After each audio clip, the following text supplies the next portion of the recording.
Positive housing data and a price rebound in some important stocks fueled buying in the stock market Monday, CNBC's Jim Cramer said. The Dow Jones surged 580 points to 25,595.80 for a gain of 2.32%. The S&P 500 rose 1.47% to 3.053.24, and the tech-heavy Nasdaq climbed 1.20% to a 9,874.15 close. We had a lot of encouraging signs today, but keep in mind that this market loves veering from one extreme to the other, the Mad Money host said. The market clawed back much of its losses from Friday's session when the major averages all plunged more than 2% as the blue chip index shed 730 points against the backdrop of rising coronavirus cases in the American South and West. Stocks sold off as multiple states slowed down their reopening plans.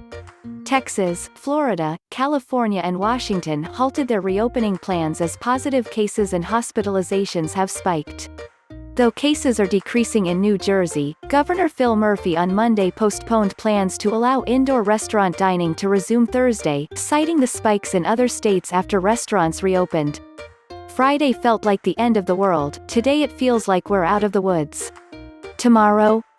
Who the heck knows? Cramer said. Pending home sales set a record in May, shooting up about 44% as homebuyers re-entered the market. The results helped the market reverse its negative trajectory Monday morning as the S&P bounced almost 2% off its low on the day.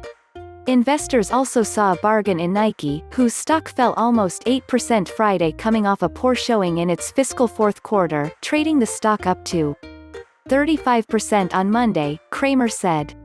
Facebook stock has been reeling, dropping more than 8% on Friday, with a growing list of companies joining in an advertising boycott against the platform.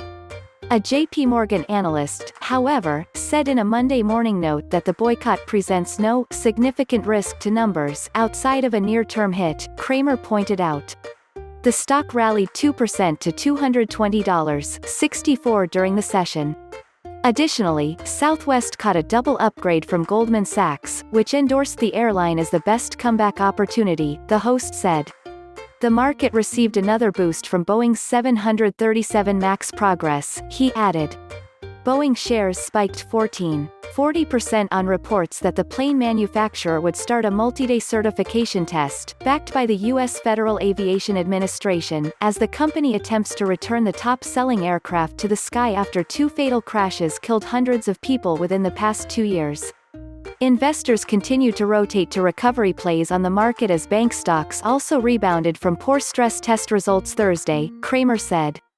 The Cramer COVID index lagged today for a simple reason: if you believe this spike in infections simply isn't an issue, well, you'd want to bail on the COVID stocks, the host said. I think that's a bogus argument.